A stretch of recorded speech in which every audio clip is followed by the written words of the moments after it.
ICLEI's 6th webinar on collaboration with local stakeholders in adaptation.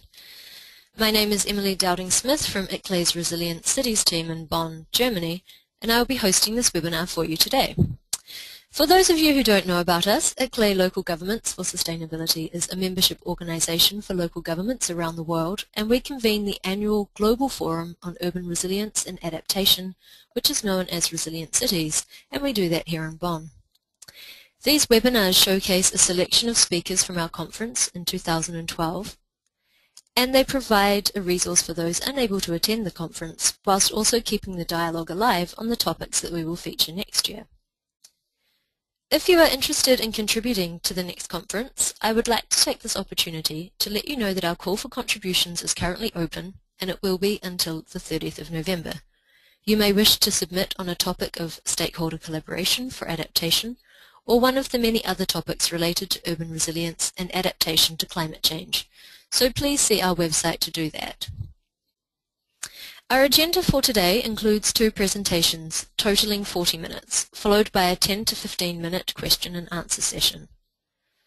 The duration of the webinar will therefore be for about an hour. Please hold your questions until the end of all presentations, and you can type them in as we go along and we will read them out. Please indicate which speaker that the question is for so we can direct them to the relevant person. If you have any technical questions, please type them in so that we can help you sort those out also. And if you would like to introduce yourself now on the chat screen, or so that the other members of the audience know who you are, then please go ahead. During this webinar, we'll have a short set of questions that you can take part in. These questions are in the poll function, and they are from our speakers to you in the audience to provide us with an idea of the sorts of projects you were involved in and also your professional backgrounds. We encourage you to share your own collaboration experiences if you have them, and you can do so in the question or chat function. In today's webinar, we will be discussing how to incorporate stakeholders into adaptation planning.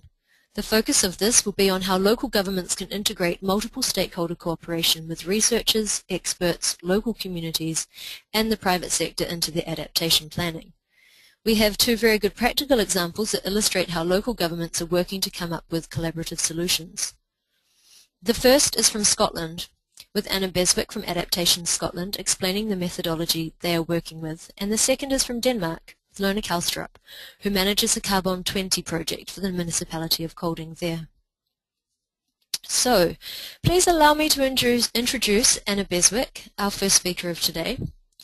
Anna works with public sector organisations to raise the profile of climate change adaptation and provide the information and resources needed to take action. She provides adaptation training, tools, and one-to-one support to a wide range of organisations. She also supports the development of cross-sectoral partnership projects. Anna is also involved with pioneering work to engage communities on adapting to climate change. Today, Anna will take us through some of those examples, and I now give the floor to you, Anna.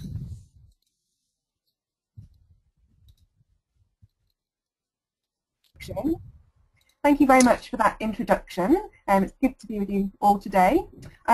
I'm going to spend this presentation just taking you through an example of a project that Adaptation Scotland has run based in Glasgow and the Clyde Valley. And hopefully this presentation will show you a range of different ways and approaches that we use to engage with different private, public and third sector stakeholders and to begin this journey of adapting to climate change.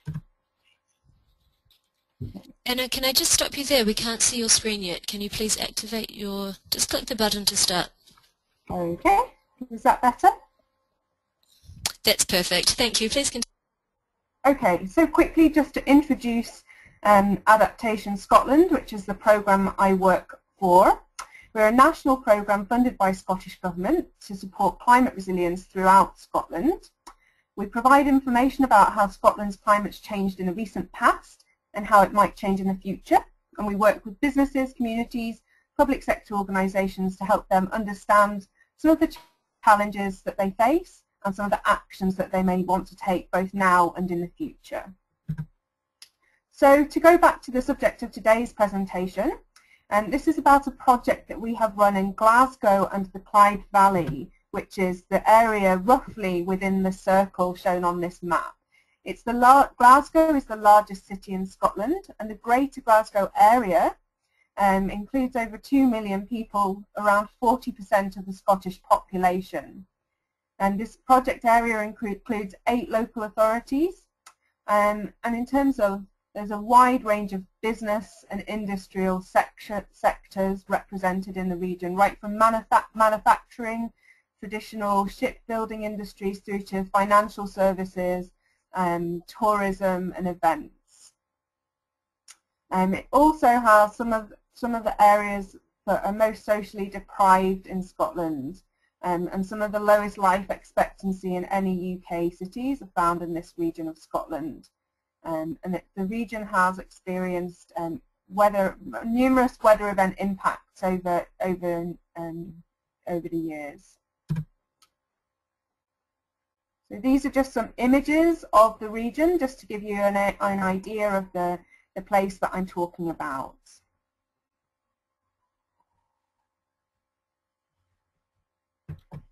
So the aim of the Climate Ready Clyde project was to provide organisations across Glasgow and the Clyde Valley with an opportunity to work together, just to learn more about how the region's likely to be affected by changes in climate.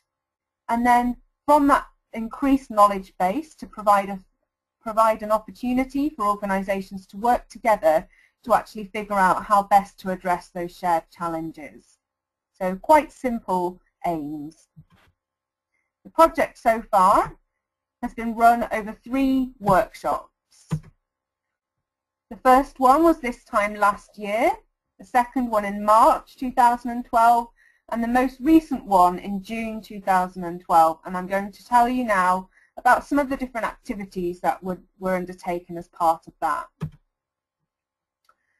This slide here just gives you some examples of the range of organisations involved in the project. We have over 40 different organisations, ranging from the local authorities, from key businesses in the area, infrastructure providers, so energy companies and telecommunication companies, those responsible for environmental protection and establishing green networks. So lots and lots of different people. Workshop 1, we started with a basic introduction to climate change adaptation. We knew that a lot of the people attending the project had never considered or had never had the chance to think about adaptation before. And we wanted to create an environment where people could just come and learn and find out what it was all about in a way that was quite relaxing and open and honest. One of the key benefits that organisations reported from attending the workshop was the opportunity to work across sectors and even across different departments within their organisations that they'd not previously had the opportunity to do. As part of discussions, we worked with the group to identify basic climate change impacts and share information about existing work that was happening in the region to adapt to climate change or build resilience to current weather. And we worked to identify some of the priority areas and opportunities that there might be to develop adaptation work in the future. So some of the activities were based around scenario-based games. We found that games were a great leveler in terms of just a fun and interactive way of for people to explore some of the challenges around climate change adaptation in a neutral setting, where people from different organisations with different levels of seniority could get involved and just kind of have a bit of fun, but actually figure out and begin to think about some of the decision-making aspects and the challenges of building resilience to climate change in that kind of informal setting. We also had a great presentation from the City of London, who have done an awful lot of really good work on adapting to climate change, and they provided us with a case study on the development of their climate change adaptation strategy, which was invaluable for our stakeholders to hear firsthand how an adaptation strategy for a big urban area had actually been developed and what had worked and actually what some of the difficulties had been, so that we could learn from those experiences. That was really useful. We used maps and workshop discussions to begin to talk about areas of the region that might be affected and the kind of impacts that might be experienced. Participants shared a lot of information about the areas of work that they were already involved with that might be relevant to climate change adaptation, and that they wanted to share and let others know what was happening that they were doing. And we filmed these workshops, so we weren't relying heavily on workshop reports, but we wanted to give people kind of access to some of the interviews that they did on the day, and just to really capture how they found the workshop in an interactive way. So the outcome was positive, and we saw that actually stakeholders really got on board with this challenge of adapting to climate change. They saw that this was something that needed to be addressed across the board, across all sectors, and there were a number of stakeholders coming forward with the view that they wanted to see the development of a jointly owned regional climate change adaptation action plan and strategy that would allow them to address some of the challenges that they saw emerging. And as a result of this, we commissioned a scoping study to be undertaken during the second workshop. Okay, so moving on. This scoping study explored what the benefits were of a strategic approach. It looked at what might be covered in an adaptation strategy, looked at what, how quickly that could be developed, looked at who should lead and coordinate this work, looked at what barriers might need to be overcome, and the first steps, so the first things that we needed to do.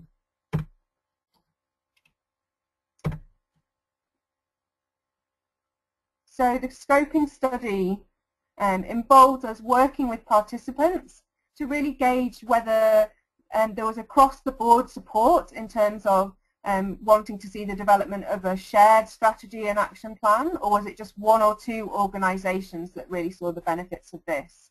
And we really saw that unanimously participants were very much in favour of identifying and working together to share responsibility for dealing with the risks that they saw emerging. So it was really interesting to kind of have an opportunity to gain a consensus view on that, and we did that through workshops, through dialogues, and through an independent review which was undertaken for us. I think I've covered most of these points. One of the things after the scoping, as part of the scoping study, was identified that participants were really in favour of this. They felt it made sense and it's something they wanted to see taken forward. But what they did want to see was a mechanism for their organisation to formally sign up to taking and formally commit to adopting this strategic approach. And so that's something that we took forward as part of Workshop 3.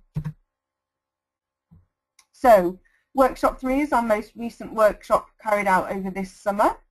And as part of that workshop, we developed a vision document which clearly lays out our vision for a climate-ready Clyde over the 2020s and 2050s, and paints a picture of what the economic, social and environmental vision would be for the future of that region as a region that's climate resilient, that's prepared for the impacts of climate change.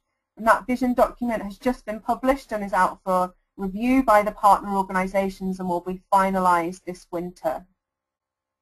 In addition to that, we also continued the process of having case studies from another English city, from the city of Manchester, who have expertise in mapping vulnerability, the vulnerability of different locations depending on heat, on flood risk and a number of other socio-economic factors, and they came to share their work, how that had been done in Manchester, to help us think about whether we could do similar, what elements of that we might want to take for Glasgow and the Clyde Valley. And we established a working group structure, so tried to identify the key organisations that could help to drive this forward and see this work delivered. We also had a look at telling climate stories. One thing that emerged across the board from the participating organisations was the need to actually provide high quality communication resources that they could use with their stakeholders and within their organisations to tell climate stories, to help people explain in different contexts and different working environments why changes in climate mattered, what this vision was about for establishing a region that is resilient to the impacts of climate change moving forward. So just a couple of images. What that looked like was actually just getting participants in groups to draw and draw visions and use words to describe the future that they saw and the kind of climate stories that they felt were relevant, which was a really powerful tool and a powerful exercise to do. It's something that we did for the first time at this workshop. We weren't sure how organisations would take to it, but actually everyone got really involved, and it was just a really good activity to undertake. So the next steps. We hope to publish the final vision document later this winter, and we're working not just in Glasgow and the Clyde Valley, but in other across Scotland as a whole, to develop climate stories and better kind of communication resources to help people paint a picture of what climate resilience would look like for Scotland moving forward, and to tell a story about the kind of climate impacts that might affect us and how we will respond to those challenges. And we want ultimately for this region of Scotland to see the development of that shared adaptation plan and strategy through resourcing of staff time to actually develop that and to draw in the expertise that already exists in the region. So challenges. I guess when we compare what we're trying to achieve in Glasgow and the Clyde Valley with what's been achieved in London, it's just useful to note that there's no one authority responsible for this geographical region of Scotland, which means that we don't have the kind of automatic leadership and coordination organisation that maybe they have had, but that's not to say that there aren't plenty of organisations who are very supportive of this agenda and who really are already taking a leading role. It's true to say that although we've got lots of stakeholders participating, not everybody that we would like to see attending and on board with this project is there yet, and that will be a process that builds over time and hopefully will be supported by communication resources, by raising the profile of this agenda. Of course, it's difficult to initiate these kind of projects when you have people with different levels of understanding participating. So some people that came to even our first workshop actually knew a lot about climate change adaptation, and it was really important for them to understand the value of starting from a basis of assuming no knowledge of participants. Those of us that do perhaps know a lot about climate change adaptation, if we want to bring on board and mainstream climate change adaptation and involve others who don't know a lot about it in discussions, then we have to work on the basis that, you know, we can expect that people wouldn't necessarily have been exposed or had the chance to understand these issues before. Obviously, different stakeholder organisations have different priorities. That's always the case with different organisations. Clearly, in the current economic climate, obtaining the kind of funding required to develop a shared adaptation strategy and action plan and to implement those actions is always going to be challenging, but one is a challenge that we're committed to meeting or trying to support organisations to meet. As a national programme, Adaptation Scotland has a role in capacity building. So our role as part of this project is very much to support participants, to provide capacity building, but ultimately the delivery of a climate-ready Glasgow and Clyde Valley will be achieved by the participants. So there is always that tension between not wanting organisations to be overly reliant on the support we can provide, but more to our role in enabling organisations to actually go on and do deliver that work. So this is the website, the web pages where you can find out all about the project. You can download the different reports that have been produced, view a couple of workshop films. If anybody would like a look at the vision document that's out for a consultation, then please email me and I would be happy to send that to you. And those are my contact details. And that's the end of my presentation. Thank you very much.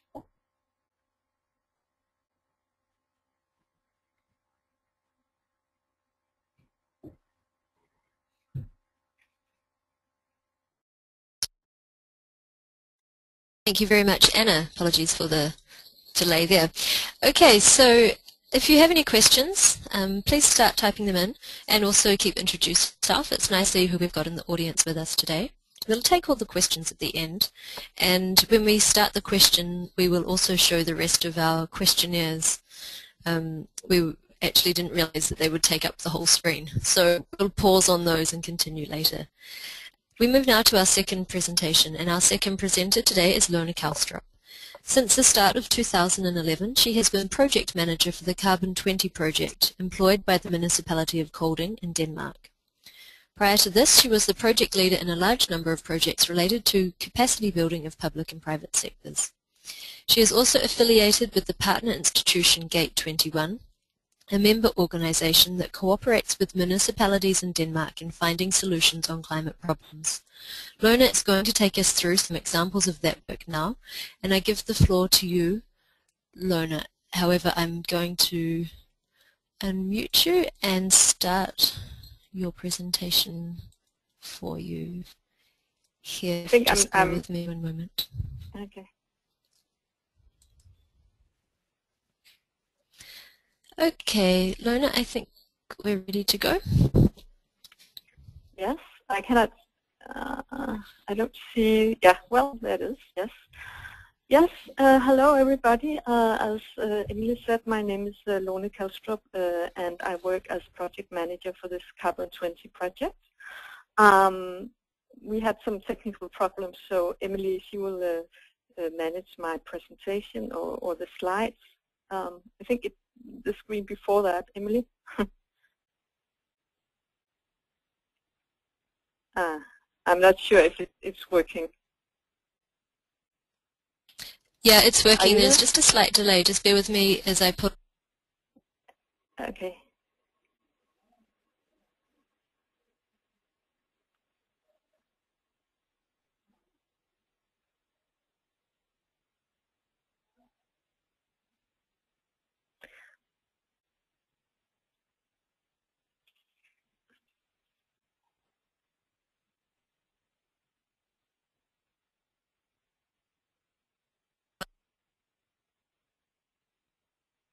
Please start, Lone. I can't operate the thing at the same time, or it changes the format of the screen. So just start speaking. Okay, fine. Okay. Well, I hope we will go along then as good as I can. What I'm going to talk about today is a project where where 7 cities are involving stakeholders, and what my presentation will focus on is the methods we use when involving companies, local companies, in environmental mitigation activities. I was very interested to hear Anna's presentation as well. That there's a lot in common, particularly when we talk about the challenges. And I'm also interested to see so many different people in the chat function. It's funny to talk to people all over the world. So please also ask questions along the way when I present. I'm not sure if it's going to work with this presentation, but I guess I will just have to continue, and I hope you will bear over with how it works. First of all, what I will say a little bit today is the framework for the project first, and then I will talk about a lot of the methods that we're using when we are approaching the companies. I don't know if you can change the slide, Emilie, at all, or we just have to look at the full screen. Are you there? Oh yeah, this is with the agenda, and you can take the next slide as well. About objectives.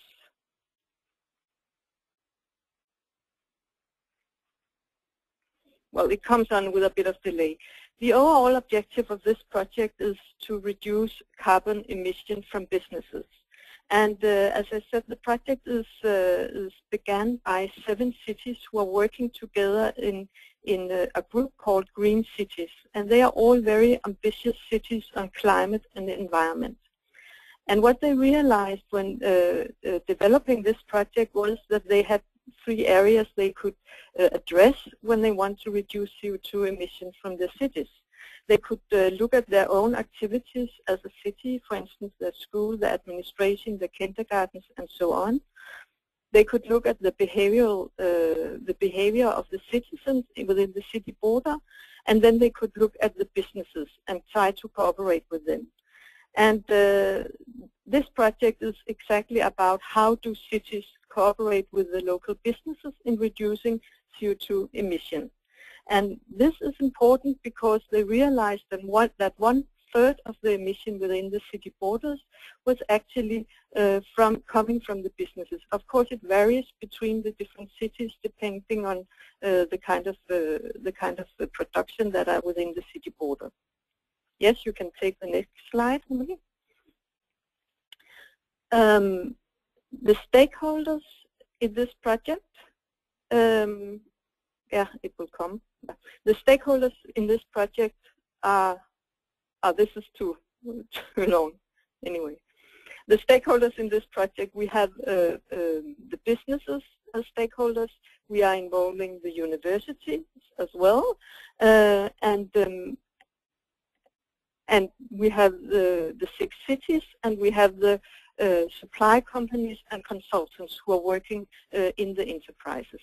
You can take the next slide. That was one message. What I will elaborate a little bit on is the methods we are using now to involve the businesses in the project.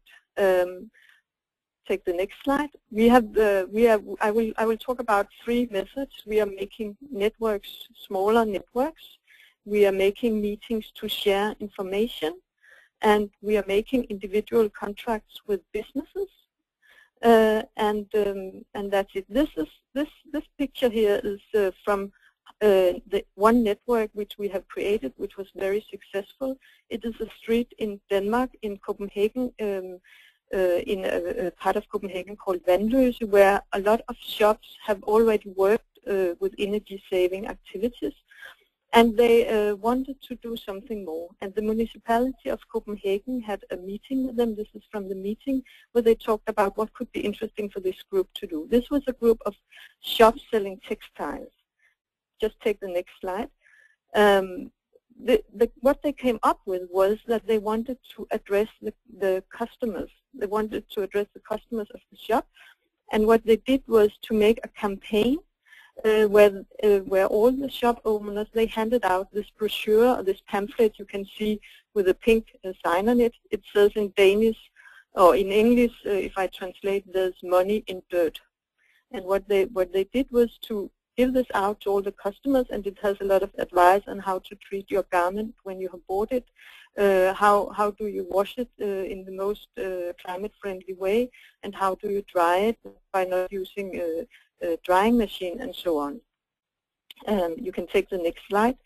This is just an example on a small network that addressed a small group of shops that had a lot in common, and it involved the owners, the shop owners in the process, and they were actually really, really happy with it. I'm going on Monday to have the results from this campaign. The next method I want to tell you about is a real agreement. We have in this project made a binding, but not judicial binding, but, oh, this is too fast, but anyway, go back. But we make agreements which are binding, not legally binding, with 113 companies.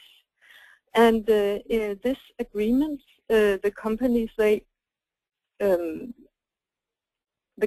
they have to, it says what are the obligations of the companies and what are the obligations of the city government.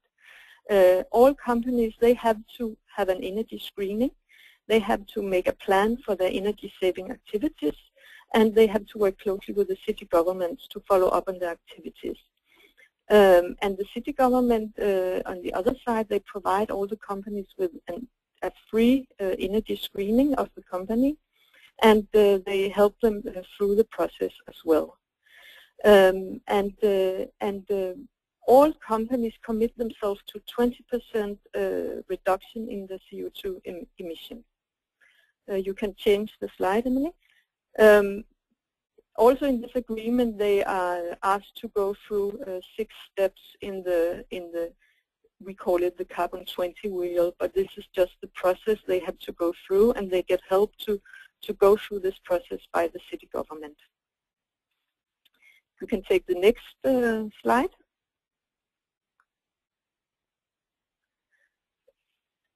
The next method that we have been using in this project is to bridge suppliers of energy solutions, companies that are suppliers of energy solutions, with companies that are in need of energy solutions. And we have done this in several different workshop meetings. This picture is from one meeting which we had in the municipality of Ballerup. What this was the target group in this meeting was people that like businesses that use smaller cars. So this was service industries like telephone companies and so on, and carpenters and so on. And what we did was to ask all the suppliers to spend 2 minutes to try to sell their product. And they were very eager to do so, of course, because they want to sell their solutions. And then we brought in all the companies that we have who wanted to find solutions. And they had some time for the presentations, and later on they had time to mingle and talk to each other and get something to eat and so on in a nice atmosphere. Yes, you can take the next slide. We have had we've done several of meetings like this with different topics as well. Yes. The next slide here shows some additional parts of the methods that we use to engage companies who work with them. Our starting point is to use existing points of contact in the municipalities. The people that are involved in this project here from the municipalities, they are the staff who worked with the environment legislation. In their normally daily work is to give permission to companies to produce and also to check that they respect the environmental legislation of Denmark. But now in this project they have this other, you can say, cap on, and they have to try to convince companies to work with energy saving initiatives as well. You can take the next slide. What we also work with is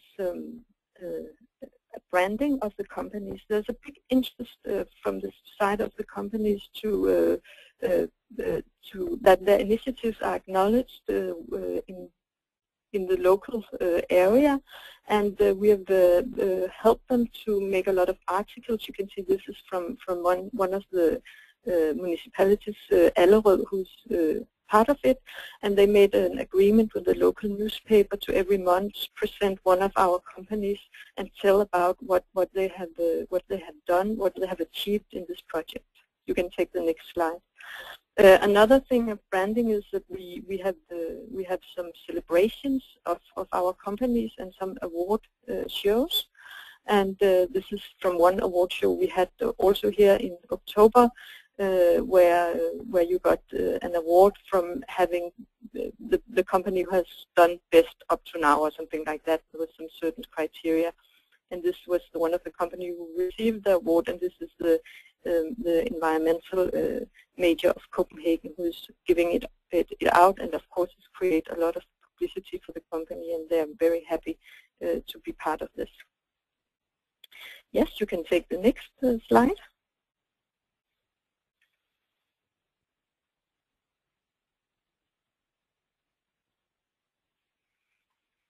I'm sorry, the next slide is about the results. You can take the next slide already. This is about some of the results that we have achieved up to now. You can take the next slide. We have, first of all, we have 113 companies who has made this agreement, which I told you about before with the project. They have all made, had an energy screening. They have made a plan for the energy saving activities, and they have, a lot of them have already carried out a lot of initiatives to reduce their CO2 emission. What we also have realized is that this project is by itself creating very closer ties between the city government and the enterprises within the city.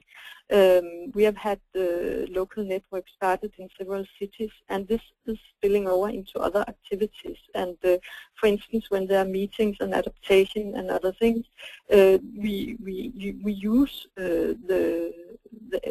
the city, we use the company's places to hold those events and so on. And it's very easy for the city workers to get in contact with the companies because they have close ties with them. They know them, they know the people there. We also have about 20 companies who work with alternative energy saving projects. And what is alternative energy saving? For us, it's just not the traditional energy saving things like changing bulbs and working with the heating and so on. But for instance, they work with cradle-to-cradle aspects. They work with waste control. They work with user-driven innovation. They work with transport and so on. And this is very interesting projects that can make good examples for other companies as well. You can take the next slide.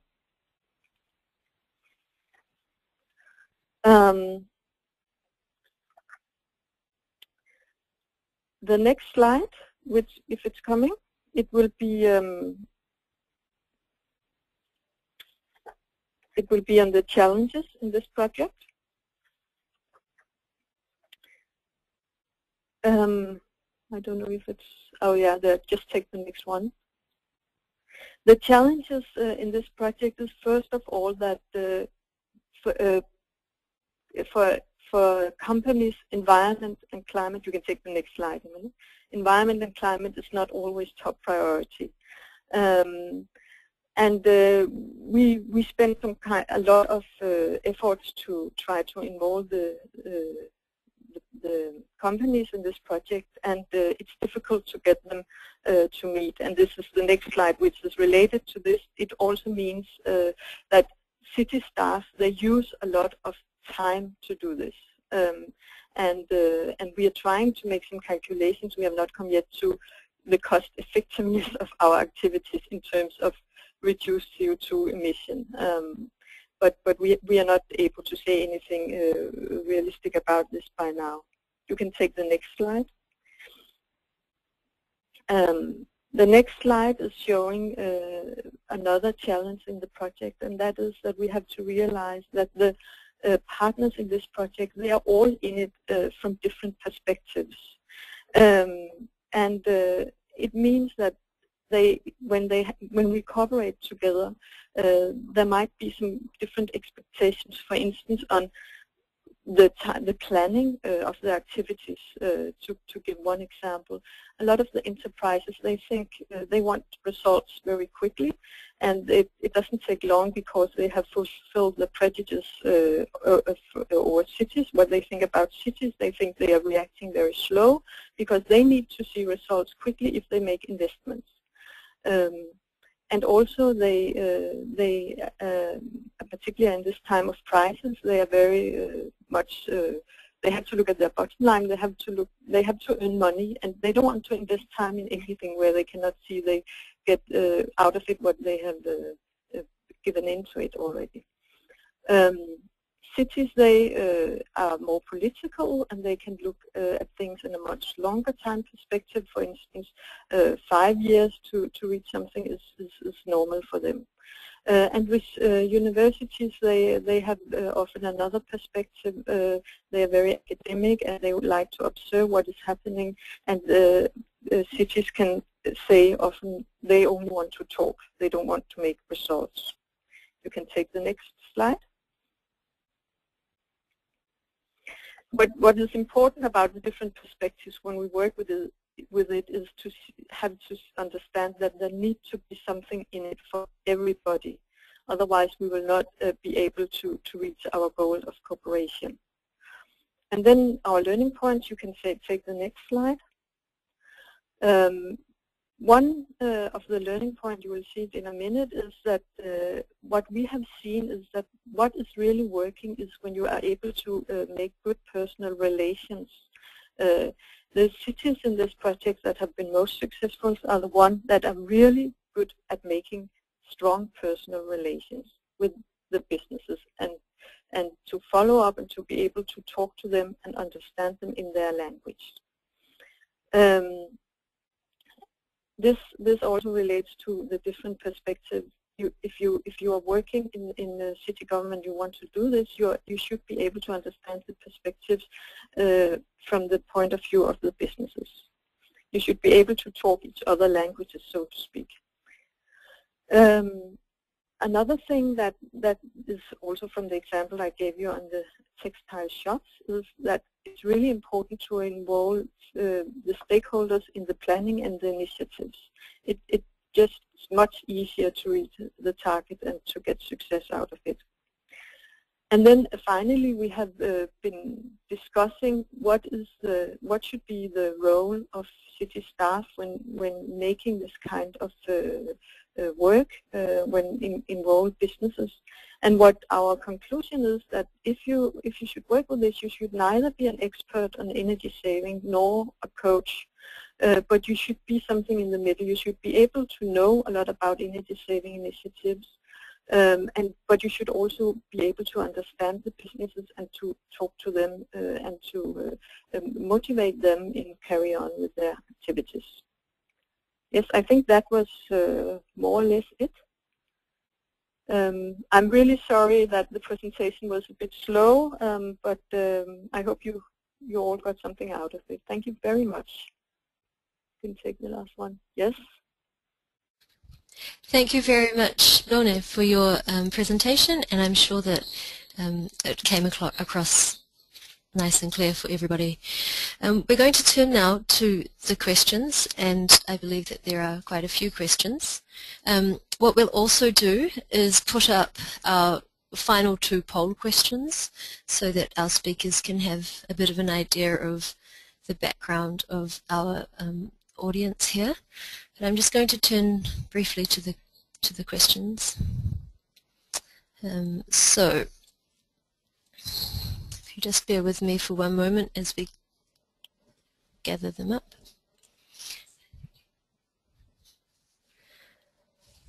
Okay, so I'm sure that Anna, you had the opportunity probably during that time to see some of the questions in the field, and what I might do actually, Anna, is just turn it over to you briefly to see if you'd like to have a go at 1 or 2 that you've looked at in the meantime. If just one moment. Yeah, go ahead, Anna. Can you hear me? Hello, Emily. Yes, I can hear you. I have seen one question in the chat panel on the right-hand side. I think that's maybe where I should be looking for them. If not, let me know. Anyway, the question was around how do we address the challenge. Oh, you're sending me. Hello? The question was around how does Adaptation Scotland address the challenge of bringing together stakeholders with different levels of understanding and who have got lots of different priorities. And I would say that in the context of the Climate Ready Clyde project, it was really important for us to manage expectations and to explain at the very start of the project that it was very important that we were able to include everybody, those who had expertise in adaptation and those that didn't. And we focused on making sure that those who maybe were experts in adaptation understood the benefits of spending that time and building capacity with non-experts, because ultimately to build resilience to climate change it needs to be a cross-sectoral approach. We need experts from many different fields of work, and it's important that we spend that time actually involving and engaging them in our climate information and understanding climate change impacts, because that's going to have the benefit of them then being able to use their expertise to help us better understand how to address the challenges we face. So it is difficult, but I think it's just we found that people were very understanding and open to that and understood the need to maybe go back to basics for the benefit of everybody in the long term. So that's that question. Great, thanks Anna. Actually there's an interesting question here that sort of builds on this, and this is coming from Jonathan Lennartson from Rombel in Denmark, and this is to both of you about working with the businesses that actually don't want to participate. So how the business or the organizations that are not familiar with or haven't yet seen the idea about adapting to climate change, which methods would you find from your experiences that are the most effective here? The social, economic, or environmental arguments? Actually, perhaps, Lone, you'd like to answer that one first. Yes, that would be great. Yes. Well, I think, first of all, our strategy is to work with the businesses that are interested, that are committed somehow, and make them give good examples for the businesses that are not interested at all. However, I think the most efficient way, if you want to get through with something for businesses that are really hesitant to work with this and to be engaged in this kind of work, is, as I also said before, to talk to their own perspectives, always to talk to what's in it for them. When we talk about saving energy and reduce CO2 emission, we talk a lot about saving money. Because if you talk about saving money, nearly all businesses will listen, because that's really what they want to do. They want to get their business going and so on. And I think we try to understand how do we get them to listen to this. And somehow it's okay that their first priority is to save money, and the second is to save the environment or the climate. Because if we still get there, if we still end up getting them involved in saving the climate, they're very happy to do so. But we try to talk to what is most important for them. I don't know if you have any comments, Anna, or? Great.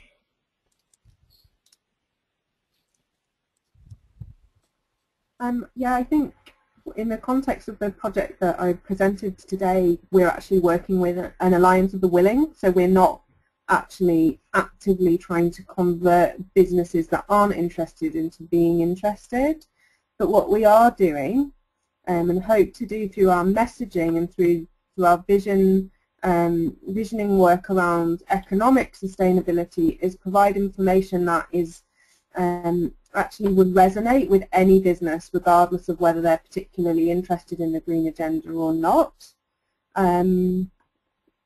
So we try really hard to actually make sure that we're highlighting and using key communication messages that would resonate with business, so that climate resilience isn't is about economic, social and environmental sustainability. It's about ensuring that the region remains an attractive place to do business, that the systems and infrastructure that businesses depend upon are actually kind of climate resilient. And quite often when we're talking more generally with businesses, we do talk about the kind of infrastructure and assets that they depend on, supply chain issues that really resonate with them and help them to see that actually climate resilience is something that's of immediate relevance for them. So I think it is just about finding messages and hooks that really resonate with business, and that can maybe.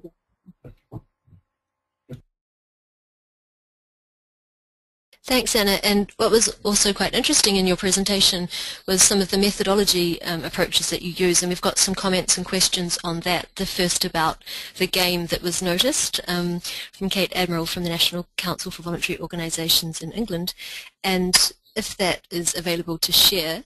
And also building on the methodology, there was a question also from Dulce Maria Pereira, Professor of the Federal University of Ouro Preto and a coordinator of Agenda 21.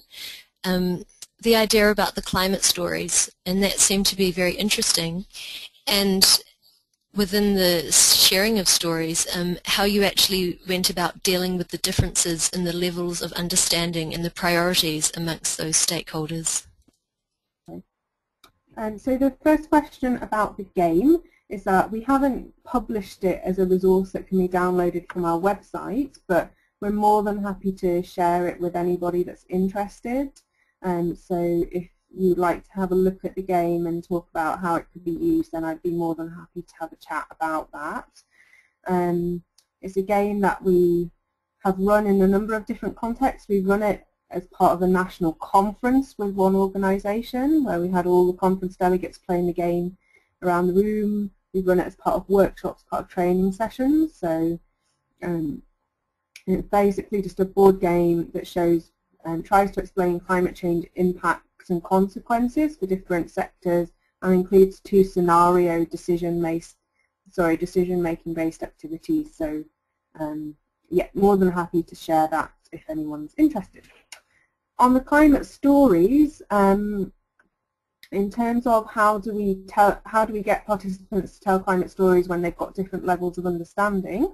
So a really good question, and I think one of the key things about the Climate Ready Clyde project has been that we've been able, through the series of 3 workshops, to actually build the capacity of participants. So the Climate Stories activity was one that we did at the most recent workshop, so it's like the 3rd workshop, and by that time participants have, they've understood a whole lot more about climate change adaptation. If they're still involved with the project, then they're, clearly they're really interested, they're engaged in the process, and so for that particular activity, maybe the participants who took part kind of knew the basics about adapting to climate change and were able to then use that basic knowledge to just make up stories about what a future would be like and how what a well-adapted city would look like, what the consequences would be if the city wasn't well adapted. Just kind of using the knowledge they'd gained from the previous, either through attending the previous workshops, through watching the films online, or from just reading the workshop reports and things. And so it's kind of like a process of learning. And Anna, amongst that process, did you find any resistance when you used these techniques? Sandra Kana asks you this question, noting that sometimes methods like this might not be deemed to be sort of serious enough, especially with applicability in real life. What's your reflection on that point? I think that's really interesting, and it's always a bit scary when you're kind of proposing something that's, a bit kind of not normal and a bit out of the ordinary for people to do. You do wonder how, how quite senior managers are going to take to playing a game, regardless of the importance of that game. But what we found, we do feedback forms and appraisals of all of our activities, and most people either really enjoy the game or like it. Occasionally you'll get people that just don't like playing it, but I think that's part and parcel of any kind of workshop activity or any kind of session. You can't please all of the people all of the time, and we certainly see that the benefits of including the game in the right moment, in the right environment, far outweigh the fact that 1 or 2 people there will probably not really like playing it, when the majority will. So we would always tend to combine the game with an introduction to climate change adaptation presentation, and then run the game for about 45 minutes afterwards. So we use it in combination as part of a longer workshop.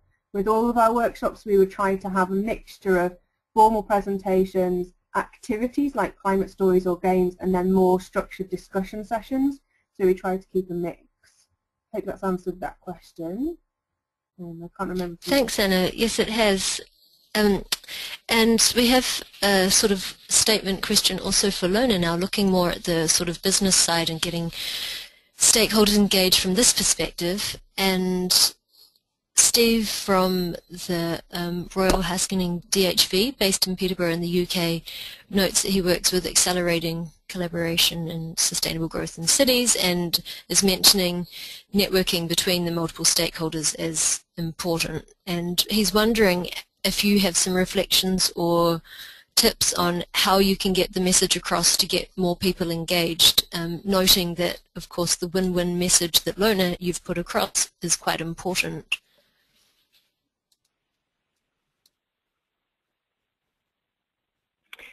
Yes, I'm not sure what was the question, Emily.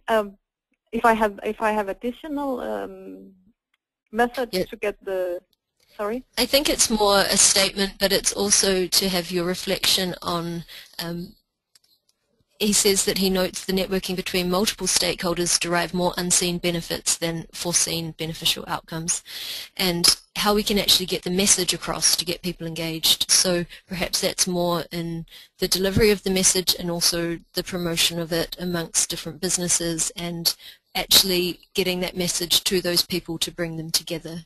Were you able to comment on that, perhaps? Yes, I mean, I think one aspect which I think is really important, because, for instance, when Anna is also speaking about telling stories, what we're trying in this project is to tell all the success stories we have from our companies, and we try to make the companies give those stories to other companies, because what we realized is that there's much more interest from companies to listen to other companies that are similar to them, or that they think they can learn more from than they will listen more than when they hear it from the city government.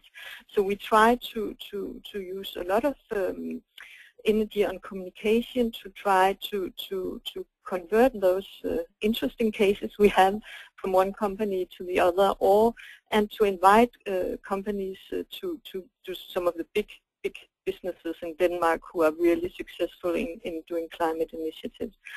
I think I don't know if that answers the comment, but it's at least one aspect which I think we're using a lot, and with great success. It's actually much easier for us to communicate that way than to communicate directly from city governments and on the issue.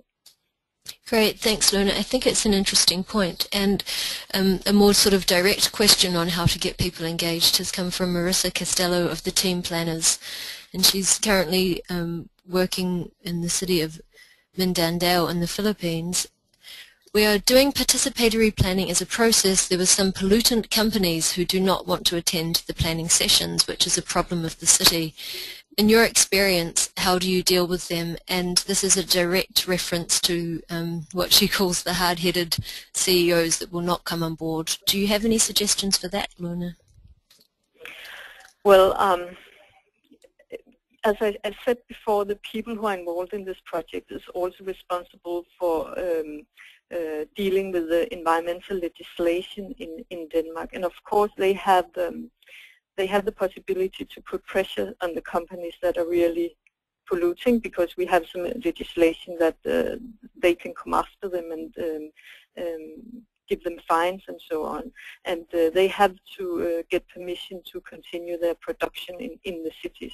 I think it's when she's talking about really polluting companies, I think that's the only way we're doing it. But I think another perspective is, again, to get those companies to understand the benefits from dealing with climate adaptation, the benefit it will give their own companies, because as the development is in international community these days, all companies will need to deal with these issues. Of course, I know it's a different environment in the Philippines than in Denmark, but still it's beneficial for most companies to look at it in that way, also in terms of their branding and so on.